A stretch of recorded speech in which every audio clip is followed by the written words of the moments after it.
ప్రతి 5 ఏళ్లకు వచ్చే ఒక ఎన్నికల్లాగానే ఈ ఎన్నికలను కూడా చూడాల్సిన అవసరం ఉందా, లేకపోతే ప్రత్యేకంగా చూడాల్సిన అవసరం ఉందా? వాలంటీర్లు వచ్చిన తర్వాత జరగబోయేటువంటి ఎన్నికలు ఏకంగా ముఖ్యమంత్రి వాలంటీర్లు నా పార్టీ వాళ్ళు అంటూ ఉంటే ఎంత బరి తెగించాడు అనేటువంటిది రాష్ట్ర ప్రజలు అర్థం చేసుకున్నారు. ఈసారి ఎలా ఉండబోతుంది మీ పోటీ? జనం వైపు వెళ్తున్నారు మీరు, ఎలా ఉంది రెస్పాన్స్, ఎలా కనిపిస్తుంది? ఏ అభివృద్ధి చూసినా తెలుగుదేశం మార్కు ఉంది, చంద్రబాబు గారి మార్కు ఉంది, ప్రతిపాటి మార్కు ఉంది.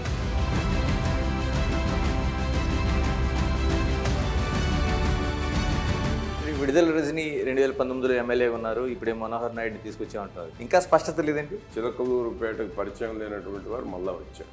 ఎటు చూసుకున్నా చిలకలూరుపేట గెలం అనేటువంటి దాంట్లో ఒక నిర్ణయానికి వస్తూ ఉన్నారు. కేసులు ఎదుర్కొంటున్నారు, ప్రజలు ఉన్నారు, గెలుపోవటంలో ఇక్కడే చూస్తున్నారు. నా పేరు చెప్పి అనేక మంది మీద రైడ్లు చేశారు.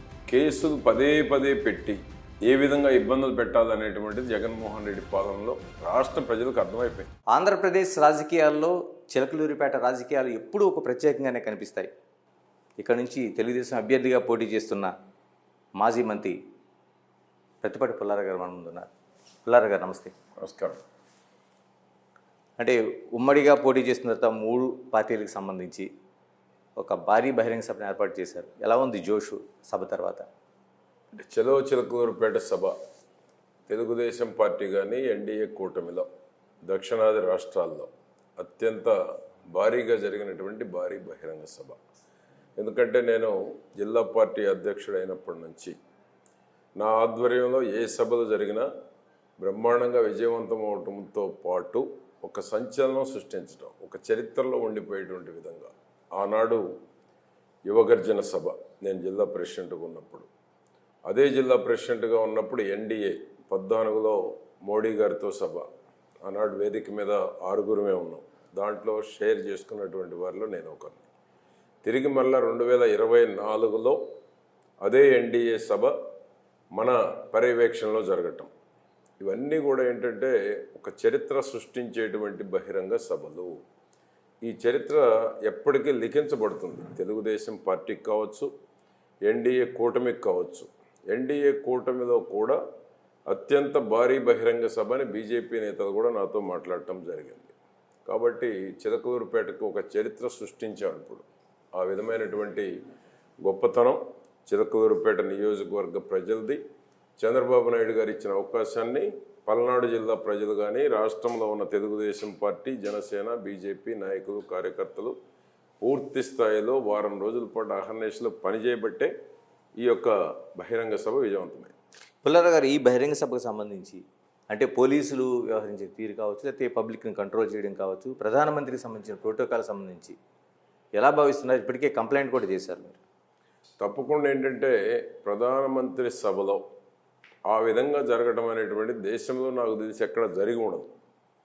వైకాపా పాలన ఏ విధంగా అరాచకాలు చేస్తూ ఉంది, ఇప్పటివరకు 5 కోట్ల మంది ప్రజలనే అరాచకం, అక్రమ కేసులు, అధికారం మదంతో ఏ విధంగా రాష్ట్ర ప్రజలను ఇబ్బంది పెట్టారో ఆంధ్ర రాష్ట్ర ప్రజలు మాత్రమే చూశారు.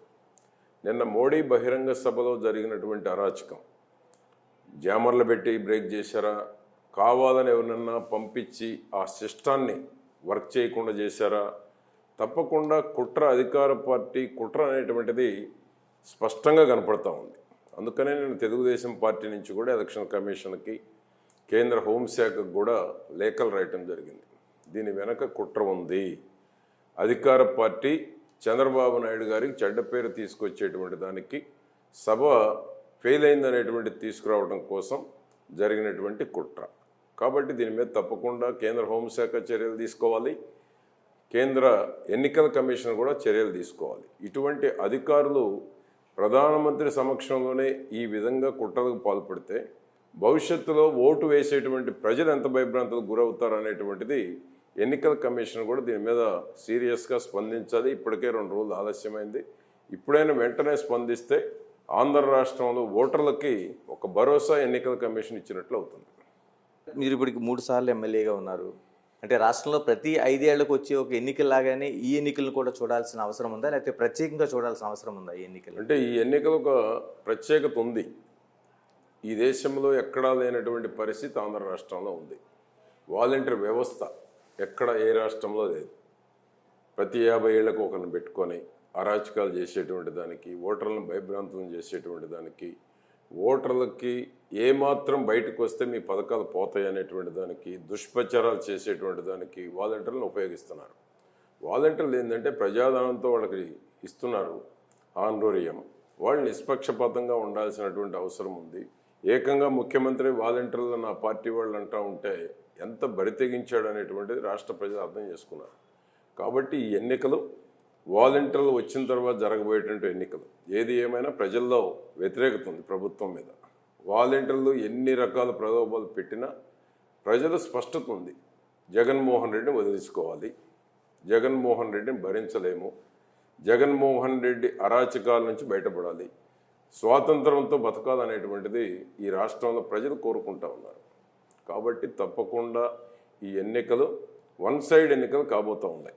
జగన్మోహన్ రెడ్డి మీద ఈరోజు ఫస్ట్ అన్ని కులాల్లో అన్ని మతాల్లో ఉన్నటువంటి ఆడబిడ్డలు ఈరోజు జగన్మోహన్ రెడ్డికి వ్యతిరేకంగా ఓటు వేసి ఈ నాసిరకం మద్యం నుంచి బయటపడాలని ఉన్నారు. యువతను మోసం చేశాడు. 3,000 రూపాయలు నిరుద్యోగ భృతి అంటే ఓటేశారు. ఒకసారి చూద్దామంటే యువత ఓటేశారు. యువత మొత్తం ఈరోజు జగన్మోహన్ రెడ్డి ఉంటే మాకు భవిష్యత్తు లేదనేటువంటి ఆలోచనకు వచ్చారు. కనుక యువత, మహిళ, రైతు ఈరోజు పూర్తి వ్యతిరేకంగా ఉన్నారు. అన్ని కులాలని మోసం చేశాడు. ఎస్సీ, ఎస్టీ, బీసీ, మైనార్టీ వాళ్ళకున్న పథకాలన్నీ కోత విధించాడు. 10,000 ఇచ్చి ₹1,00,000 కుటుంబానికి భారం పెంచాడు. ఈ విధంగా జగన్మోహన్ రెడ్డి అన్ని వర్గాల విశ్వాసాన్ని కోల్పోయి రాష్ట్రంలో ఈరోజు ఈ యొక్క శని ఎప్పుడు వదిలించుకుందామని రాష్ట్ర ప్రజలు ఉన్నారు. ఎన్డీఏ కూటమి 14వ సెంటిమెంట్, 24వ సెంటిమెంట్ రిపీట్ కాబోతూ ఉంది. ఇట్లా మరోవైపు తెలుగుదేశం, జనసేన, ఇప్పుడు బీజేపీ, 3 పార్టీల ప్రయాణం ఎలా జరుగుతుంది? మీకేమనిపిస్తుంది? తప్పకుండా గతంలో ఉన్నటువంటి అనుభవాలు ఉన్నాయి. 3 పార్టీలు కలిసి ప్రయాణం చేసినటువంటి అనుభవం కూడా ఉంది ముగ్గురికి. కాబట్టి 3 పార్టీలు తప్పకుండా కలిసి ప్రయాణం చేస్తాయి, షేర్ చేసుకుంటాయి.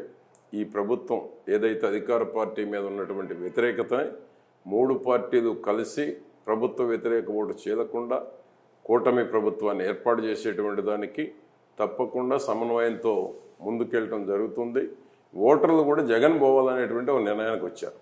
3 పార్టీల్లో ఏ పార్టీ తరఫున ఎవరిని నిలబెట్టినా కూటమిలో ప్రభుత్వ వ్యతిరేక ఓటు చీలకుండా కూటమికి ఓటు వేయడానికి ప్రజలు సిద్ధంగా ఉన్నారు. ఇట్లా మీ నియోజకవర్గానికి సంబంధించి 2014లో మీరు వెళ్ళిన తర్వాత 2019లో రాష్ట్ర వ్యాప్తంగా జరుగుతున్న దాంట్లో ఓటమి కూడా చూశారు. ఈసారి ఎలా ఉండబోతుంది మీ పోటీ? జనం వైపు వెళ్తున్నారు మీరు, ఎలా ఉంది రెస్పాన్స్, ఎలా కనిపిస్తుంది? ఇప్పుడు 6వసారి పోటీ చేయబోతున్నాను నేను. 5 సార్లు అయిపోయింది, 3 సార్లు గెలిచాం, మంచి మెజారిటీలతో గెలిచాం. 5 సార్లలో పోటీ చేసినప్పుడు 3 సార్లు గెలిచిన మెజారిటీ కన్నా ఈసారి ఎక్కువ మెజారిటీ వస్తుందనేటువంటిది ప్రజలు స్పష్టంగా చెప్తున్నారు. ఎందుకంటే మనం చేసిన అభివృద్ధి, చిలకలూరుపేట అంటే తెలుగుదేశం అంటే ప్రతిపాటి పుల్లారావు, చంద్రబాబు నాయుడు గారు తప్ప ఈ నియోజకవర్గంలో ఏ అభివృద్ధి చూసినా తెలుగుదేశం మార్క్ ఉంది, చంద్రబాబు గారి మార్క్ ఉంది, ప్రతిపాటి మార్క్ ఉంది. ఈ నియోజకవర్గంలో నేను వచ్చిన తర్వాత 4,500 కోట్ల రూపాయలతో వర్కులు చేశాం. ఏ డెవలప్మెంట్ చూసినా స్పష్టంగా మా మార్క్ ఉంది. తెలుగుదేశం, చంద్రబాబు గారు, నా మార్కే ఉంటుంది. ఆ విధంగా కష్టపడి డెవలప్ చేశాం. కాబట్టి ఈ 5 ఏళ్లలో అవినీతి తప్ప అభివృద్ధి లేదు. అవినీతి కూడా పరిచయం చేశారు చిలకలూరుపేటకి. ఇంత పెద్ద ఎత్తున దోపిడీ చేయొచ్చు అనే అవినీతిని పరిచయం చేసినటువంటి ఘనత నిన్నటిదాకా ఇక్కడ ఉన్నటువంటి మంత్రి 6 నెలల ముందే మార్చేశారు. మళ్ళా ఇంకొక 2 మార్చారు. తీరా ఇప్పుడు నామినేషన్ అయిపోయేటప్పటికి ఎవరిని పెడతారో కూడా అంతుచెక్కని పరిస్థితి ఆ పార్టీలో ఉంది. కాబట్టి 6వసారి అత్యంత మెజారిటీ, గతంలో కన్నా కూడా ఎక్కువ మెజారిటీ వచ్చేటువంటి అనుకూలమైనటువంటి పరిస్థితులు ఉన్నాయి. విడుదల రజని 2019లో ఎమ్మెల్యే ఉన్నారు, ఇప్పుడే మనోహర్ నాయుడు తీసుకొచ్చామంటారు. ఇంకా స్పష్టత లేదండి. అంటే వాళ్ళ పార్టీ, ఆ ముఖ్యమంత్రి జగన్మోహన్ రెడ్డి ఏ నిర్ణయం తీసుకుంటాడో ఎవరికి అందుబట్టం. ఇప్పటికే ఒక మంత్రిని పంపించాడు, మధ్యలో ఇంకొక అతను తీసుకొచ్చారు, మళ్ళీ ఇప్పుడు ఇంకొక అతన్ని, చిలకలూరుపేటకు పరిచయం లేనటువంటి వారు మళ్ళీ వచ్చారు. ఇంకా 4 రోజులు సమయం ఉంది నామినేషన్కి. ఈ 4 రోజుల్లో ఎప్పుడు ఏ నిర్ణయం తీసుకుంటారో వాళ్ళకే అంతుపట్టడం లేదు. ఎటు చూసుకున్నా చిలకలూరుపేట గెలం అనేటువంటి దాంట్లో ఒక నిర్ణయానికి వస్తూ ఉన్నారు. సర్వేలన్నీ ఏకపక్షంగా ఉన్నాయి. రాష్ట్రంలో ఏ విధంగానైతే సర్వేలు ఉన్నాయో కూటమికి అనుకూలంగా, తెలుగుదేశం పార్టీకి చిలకలూరుపేటలో ఆ విధమైనటువంటి అనుకూల పరిస్థితులు ఉన్నాయి కాబట్టి వాళ్ళకు కూడా దిక్కుతోసని పరిస్థితుల్లో ఉన్న వైకాపా అధిష్టానం. కాబట్టి చిలకలూరుపేటలో గెలుపు తెలుగుదేశం, నల్లేరు మీద నడక. ఇలాగ 4,500 కోట్ల రూపాయలతో చేసిన అభివృద్ధి కంటే పుల్లారావు గారు అక్రమ కేసులు ఎదుర్కొంటున్నారు. మరోవైపు ఈ చిన్న చిన్న కేసులతో పాటు పెద్ద కేసులు కూడా ఎదుర్కొంటున్నారు. మీ అబ్బాయి మీద కేసు పెట్టారు. ఎలాంటి ఫ్యాక్టర్ చూపించబోతున్నాయి? జగన్మోహన్ రెడ్డి అక్రమ కేసులకు కానీ, చంద్రబాబు నాయుడు గారి దగ్గర నుంచి నా కుమారుడు షరత్ వరకు ఏ తప్పు చేయని షరతు మీద కేసు పెట్టి 15 రోజులు రిమాండ్లో ఉంచారు. రిమాండ్ అక్రమం అనేటువంటిది న్యాయ వ్యవస్థ కూడా చర్చించుకుంటా ఉంది.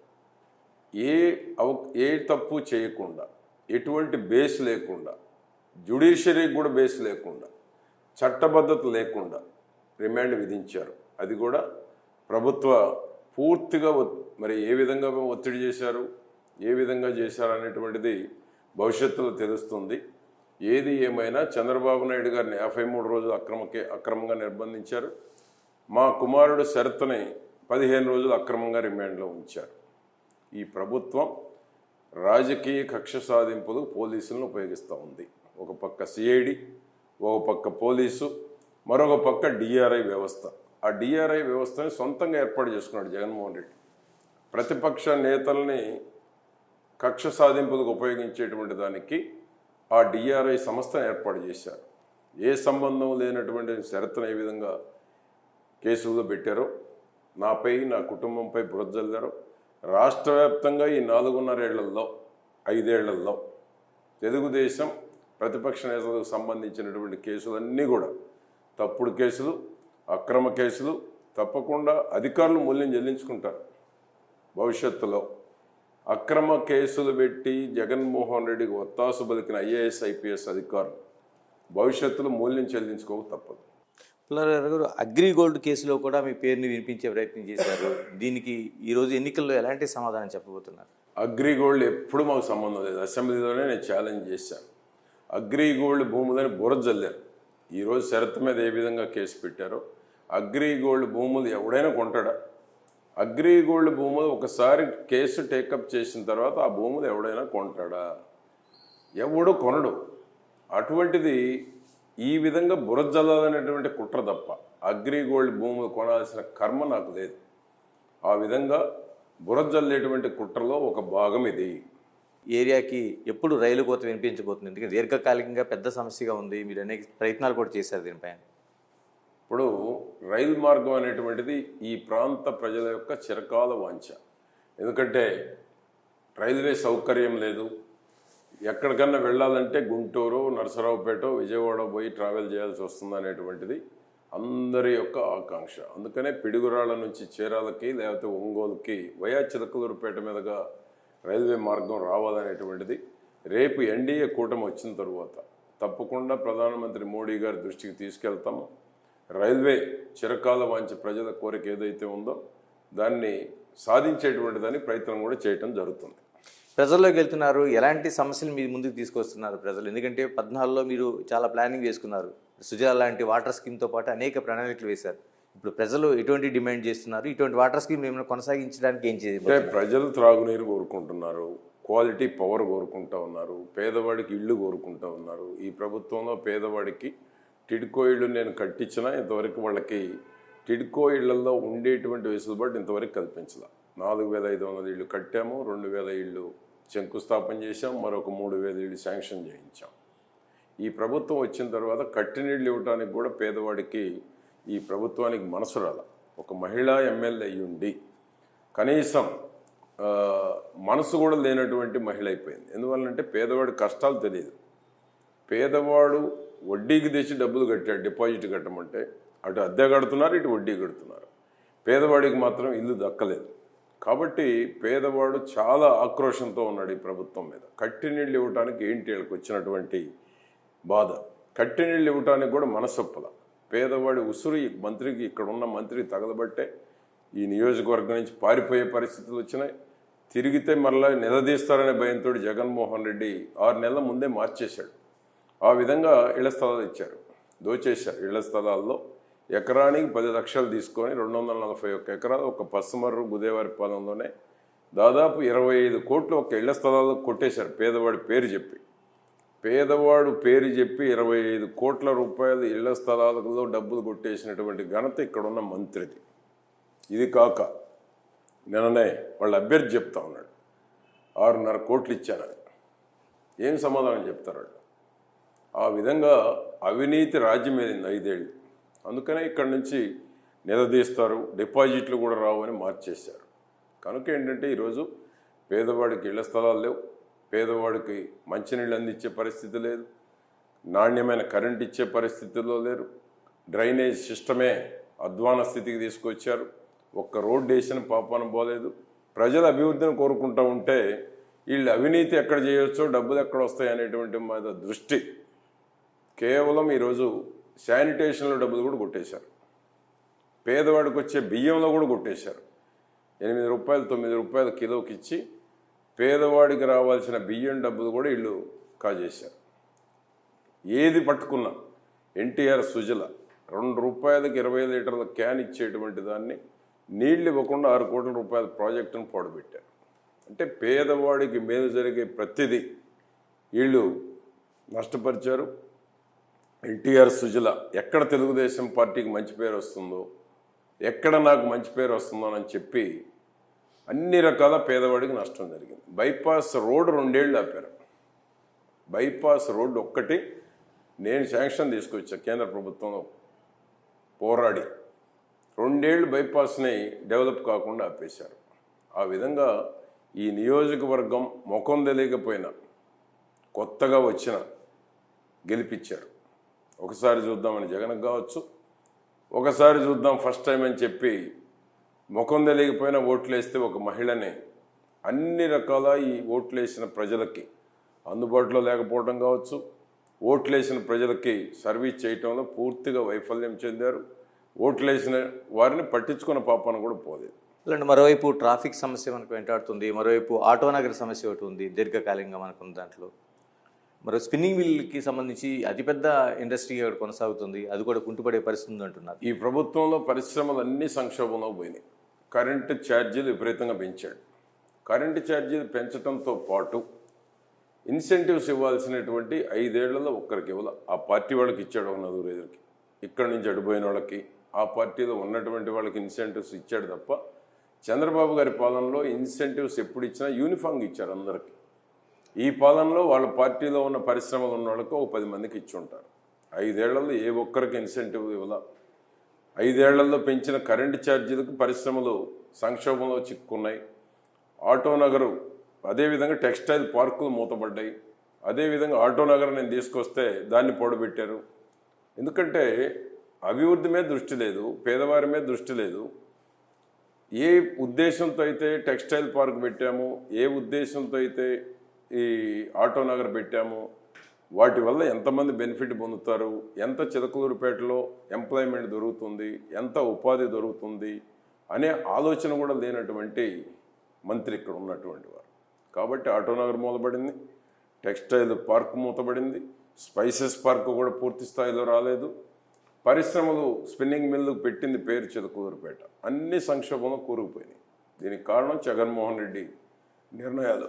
ఇలాగ రాష్ట్ర వ్యాప్తంగా చూస్తే చంద్రబాబు నాయుడు అరెస్టు, చిలకలూరిపేటలో మీరు పెద్ద ఎత్తున నిరసన వ్యక్తం చేశారు ఆ రోజున జైలుకి వెళ్తున్నప్పుడు.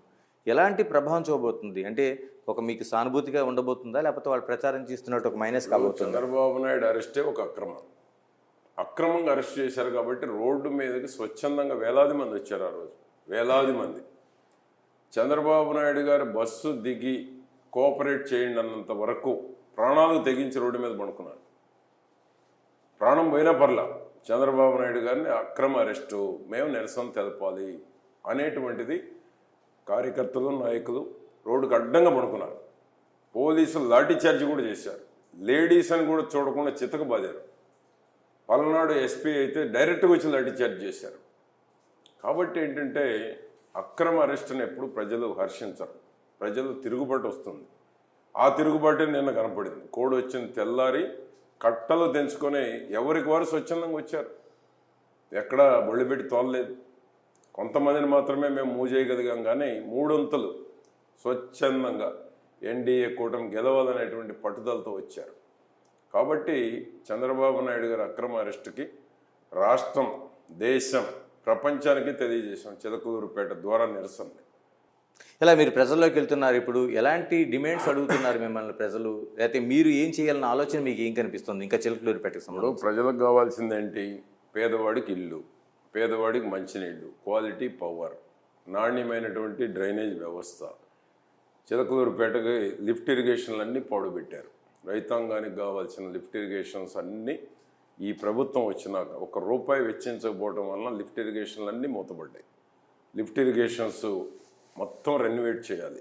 అదేవిధంగా కొండవీటి కోట టూరిజం ఒక చరిత్ర సృష్టించేటువంటి రోడ్డు వేశాం, కొండవీటి ఘాట్ రోడ్.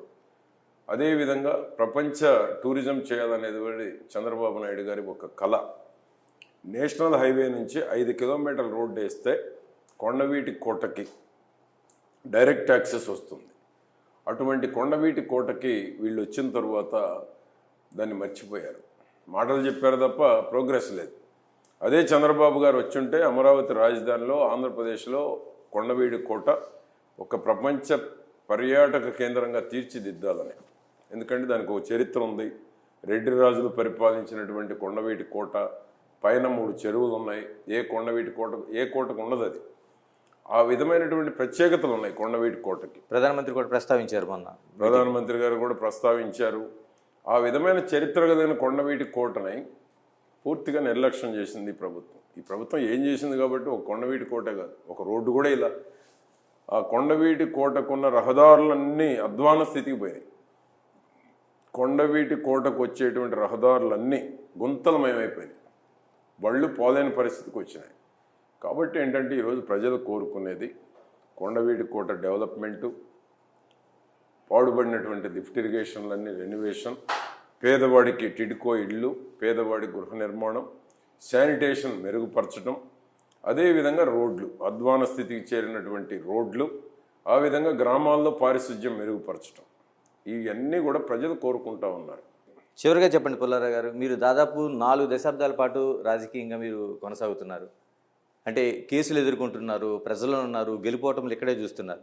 కానీ స్వచ్ఛంద సంస్థల పేరుతోనో లేకపోతే ఇతర ఆర్గనైజేషన్ల పేరుతోనో వచ్చి 10,000 20,000తో ఫ్లెక్సీలు కట్టుకుని ఉండి రాజకీయాల్లోకి వచ్చి ఎమ్మెల్యే పోటీ చేసి వెళ్తున్న రాజకీయాలను ఏ విధంగా చూడాల్సిన అవసరం ఉంది? అంటే ఇప్పుడు అక్రమ కేసులు నా మీద దాదాపు ఇప్పుడు 12 కేసులు పెట్టారు. రాజధానిలో ఎవరో నాకు తెలియదు, ఒక దళిత మహిళ చేత SC ST యాక్ట్ నా మీద, నారాయణ గారి మీద. అదేవిధంగా రాజధానిలోనే మరో కొన్ని కేసులు పెట్టారు. నా పేరు చెప్పి అనేక మంది మీద రైడ్లు చేశారు. అదేవిధంగా నేను ఎక్కడో ఉండిపోయి ధర్నా చేస్తే అక్రమ కేసులు అక్కడ. ఇక్కడ చంద్రబాబు నాయుడు గారిని ఆ రోజు ఆపినందుకు 4 కేసులు పెట్టారు. ఏది ఏమైనా కేసులు పదే పెట్టి ఏ విధంగా ఇబ్బందులు పెట్టాలనేటువంటిది జగన్మోహన్ రెడ్డి పాలనలో రాష్ట్ర ప్రజలకు అర్థమైపోయింది. అదేవిధంగా ఈరోజు మీరు చెప్తా ఉన్నారు వ్యవస్థలు, పొలిటికల్ వ్యవస్థలు కొంత మార్పులు వచ్చినాయి. ఈ వ్యవస్థల్లో అందరూ ఇమిడేటువంటి పరిస్థితి ఉండదు ఇక రాబోయే రోజుల్లో. కాబట్టి ఏంటంటే దీనికి భవిష్యత్తే సమాధానం చెప్పాల్సి ఉంటుంది. కాబట్టి ఏది ఏమైనా చంద్రబాబు నాయుడు గారు సీట్ల సెలక్షన్ చాలా బ్రహ్మాండంగా చేశారు. పార్టీని నమ్ముకున్న ఏ ఒక్కరికి అన్యాయం చేయలేదు. సమర్థతకు ఇచ్చాడు, పార్టీని నమ్ముకున్న వాళ్ళకి ఇచ్చారు, గెలిపే ధ్యేయంగా ఇచ్చారు, యువతను ప్రోత్సహించారు, కొత్త వారిని ప్రోత్సహించారు. చంద్రబాబు నాయుడు గారు సెలక్షన్ మీద పెద్దగా ఎవరు కూడా బాధపడినటువంటి దాఖలాలు కూడా చాలా తక్కువ. ఆశించినటువంటి వాళ్ళు ఎవరైతే పబ్లిక్లో ఉన్నారో, ఎవరైతే ప్రజలు కోరుకున్నారో అటువంటి అభ్యర్థులకు సీట్లు ఇచ్చారు. ఎక్కడ కూడా చంద్రబాబు నాయుడు గారు తప్పు చేయలేదు. సెలక్షన్స్లో బ్రహ్మాండమైన సెలక్షన్ చేశారు. ఎన్ని సీట్లు రాబోతున్నాయండి? మీరు అంటే 3 పార్టీలకు కలిపి ఉమ్మడిగా ప్రయాణం చేస్తున్నారు కాబట్టి. ఇప్పుడు ఎన్డీఏ కూటమి రోజు రోజుకి గ్రాఫ్ పెరగబోతూ ఉంది. దీనికి ఉదాహరణ చిలకలూరుపేట. కోడ్ వచ్చిన తెల్లారే ప్రజలు కట్టలు దించుకొని ఏ విధంగా రోడ్లు ఎక్కారో మీరు చూశారు. ఎవరిని అడిగినా చెప్తారు. ఎందుకంటే స్వేచ్ఛ వచ్చింది, స్వాతంత్రం వచ్చింది, బయటకు వచ్చేసారు, మొత్తం రోడ్లు ఎక్కేశారు. కాబట్టి ఈ రోజున 160 ఏదైతే మా పార్టీ మొదటి నుంచి అంటుందో ఎన్డీఏ కూటమి 160 సీట్లు వస్తాయా, ఇంకా పైన వస్తాయేమో, 160కి తగ్గవు. పార్లమెంట్లు కూడా సి ఓటరు ఏదైతే 20 అన్నాడు, 20 కాదు, 20కి 25 వచ్చేటువంటి అవకాశం ఉంది. 25 సీట్లు పార్లమెంట్లు గెలిచేటువంటి అవకాశం, 160 నుంచి పైన గెలిచేటువంటి అవకాశం ఈరోజు రాష్ట్రంలో ఉంది. జగన్మోహన్ రెడ్డి అవినీతి డబ్బులు తీసుకుంటారు తప్ప ఓట్లు వేసే పరిస్థితి లేదు. అవినీతి డబ్బులు వెళ్ళిపోయినాయి నియోజకవర్గాలకి. అవినీతి డబ్బులు తీసుకుంటారు, ఓటు మాత్రం కూటమికి వేస్తారు. ఎన్డీఏ కూటమికి తెలుగుదేశం, జనసేన, బీజేపీ ప్రభుత్వం రావాలనేటువంటిది ఈ రాష్ట్ర ప్రజల యొక్క ఆకాంక్ష. జగన్మోహన్ రెడ్డి పాలన వద్దు అని ఈ రాష్ట్ర ప్రజలు ఒక నిర్ణయానికి వచ్చేసారు. కాబట్టి రాబోయేది 2014లో నేను ప్రధానమంత్రి గారికి కూడా అదే చెప్పాను. 2014 సెంటిమెంట్ మీతో నేను షేర్ చేసుకున్నాను. 14లో కూటమి రూలింగ్ వచ్చింది. 24లో మళ్ళా మీతో షేర్ చేసుకునే అవకాశం, అదృష్టం నాకు వచ్చింది. 2024 సెంటిమెంట్ రిపీట్ కాబోతా ఉంది. 24లో థర్డ్ టైం మీరు ప్రైమ్ మినిస్టర్ విక్టరీ సాధించబోతున్నారని కూడా నేను ప్రధానమంత్రి గారితో చెప్పాను. ఆ విధంగా ఎన్డీఏ కూటమి 2024లో ప్రభుత్వం 160 సీట్లకు పైబడి ఎన్డీఏ కూటమి ప్రభుత్వం ఏర్పాటు చేస్తుంది. Thank you sir, thank you very much.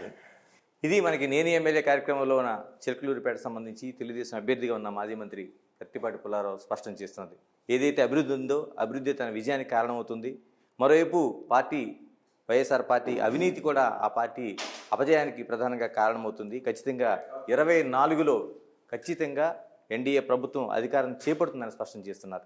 మరో నియోజకవర్గంతో మళ్ళీ కలుద్దాం. Signing off, this is Ganesh.